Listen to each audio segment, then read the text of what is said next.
বহু সময় আগেকার কথা। রবি নামে এক ব্যক্তি ও তার স্ত্রী বসবাস করত। রবির দুই সন্তানও ছিল, রাহুল ও চুটকি। রবির স্ত্রী বাড়িতে কাজকাম করত এবং রবি অফিসে চাকরি করত। রবি তার সব সময় তার পুত্র সন্তানকে বেশি ভালোবাসতো আর চুটকির ওপর খুব খাস নজর দিতেন না। একদিন তারা নতুন ঘরে শিফট হয়ে যায়। এখানে তো সবই ঠিক আছে, কিন্তু আমি রাহুলের কথা ভাবছিলাম। ওকে একটা ভালো স্কুলে ভর্তি করতে হবে তো। তুমি সেটা নিয়ে চিন্তা করো না। পাশের স্কুলে সেটা নিয়ে আমার কথা হয়ে গিয়েছে। আমার মালিকের ওখানে অনেক ভালো পরিচয় আছে, ওই জন্য ওখানে রাহুলের ভর্তি হচ্ছে। না হলে সেখানে ভর্তি করানো খুবই মুশকিল। হ্যাঁ, কিন্তু একটাই ছেলের ভর্তি হবে, সেটাই অসুবিধা। হ্যাঁ, তো রাহুলকে ভর্তি করে দাও, সে আবার ভাবনার কি আছে। আর আমি কোন স্কুলে পড়বো মা? ও হো হো হো, তুমি স্কুলে পড়ে কি করবে? তুমি তো শ্বশুর বাড়ি একদিন না একদিন যাবেই। এ কথা শুনে চুটকির খুবই দুঃখ হয় এবং সে মনে মনে খুবই কান্না পায়। চুটকি সারাদিন তার মায়ের সাথে বাড়ির কাজ করতে থাকে এবং সে স্কুল না যাওয়ার কারণে খুবই দুঃখিত থাকে। একদিন রাত্রে চুটকির ঘুম আসছিল না। তখন সে জানালার পাশে দাঁড়িয়ে থাকে এবং জানালার ঠান্ডা হাওয়া খেতে থাকে। তখনই হঠাৎ কোথা থেকে পড়াশোনার আওয়াজ আসতে থাকে। A for apple, B for bat, C for cat. আরে, এত রাত্রে কে পড়াশোনা করছে? চুটকি এদিক ওদিক তাকিয়ে দেখে তো সে একটা ঘর দেখতে পায়, যেখানে লাইট জ্বলছে আর বাড়ির ঘর ভাঙচুর। আচ্ছা, তাহলে ওই ঘর থেকে আওয়াজ আসছে।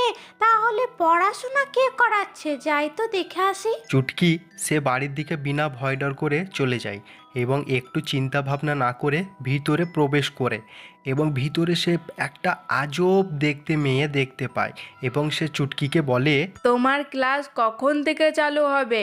যাও তোমার ক্লাসে, কাল থেকে একদম দেরি করবে না। আমার ক্লাস? যাই তো গিয়ে দেখে আসি কি ক্লাস হচ্ছে।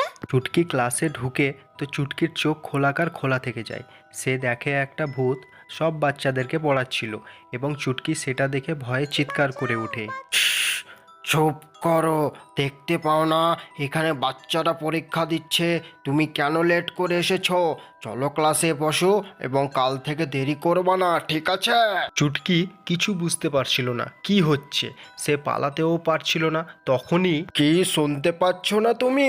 তোমাকে কতবার বলবো, যাও ক্লাসে যাও, বসো গিয়ে সিটে। চুটকি চুপচাপ গিয়ে একটা খালি সিটে বসে যায়। চুটকির সিটে প্রথম থেকে একটা ব্যাগ ও একটা বোতল রাখাই থাকে আর ভালো ভালো বইও থাকে। ওয়াও, এটা কি সুন্দর! এগুলো সব তোমার। চলো এবার তুমিও তোমার বই বের করো। চুটকি তার ব্যাগ থেকে একটা বই ও পেন বের করে।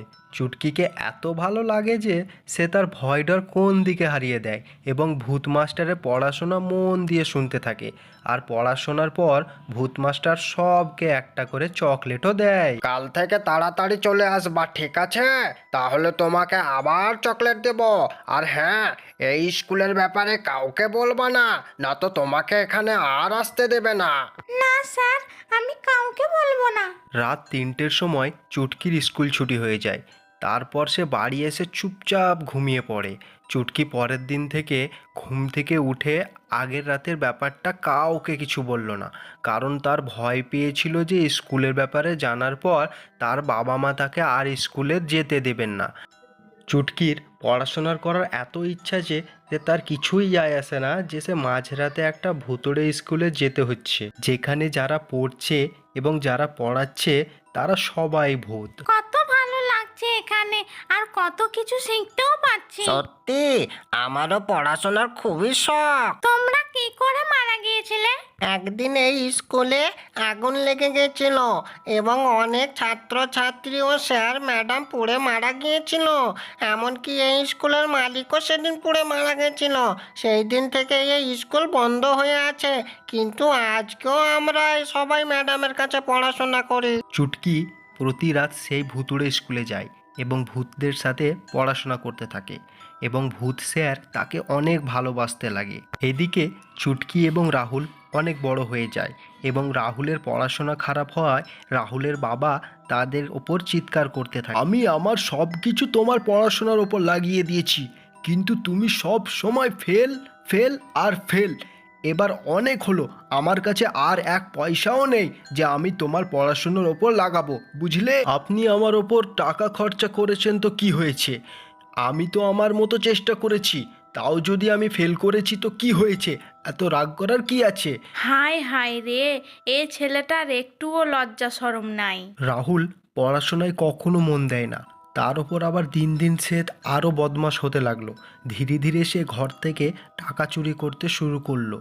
একদিন রবি ও রবির পরিবার তার বসের বাড়িতে একটা পার্টিতে গেল। রাহুল সেখানেও চুরি করার চেষ্টা করলো, কিন্তু তার বস তাকে হাতে নাতে ধরে ফেলেছে। আরে তুমি সেই না যাকে আমি স্কুলে ভর্তি করিয়েছিলাম? আজ দেখো আমারই ঘরে চুরি করেছো। রবি, কাল থেকে অফিস আসার কোনো দরকার নেই তোমার, বুঝতে পারলে? স্যার, এতে আমার কি দোষ? আমি কি করলাম? আমি একটা চোরের বাবাকে চাকরিতে রাখতে পারবো না, বুঝতে পারলে?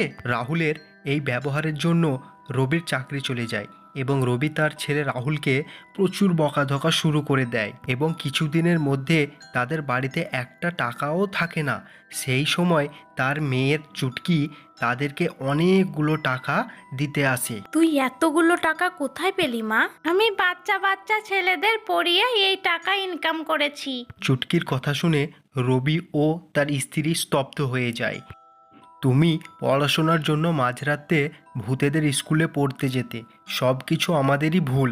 আমরা কখনো তোমার পড়াশোনার দিকে গুরুত্ব দিইনি, এমনকি তোমার মধ্যে পড়াশোনার এত ইচ্ছা, আমরা বেপরোয়া চোর ছেলেটার উপর সব টাকা খরচ করেছি, যে কিনা আমাদের সম্মান মাটিতে নষ্ট করে দিয়েছে।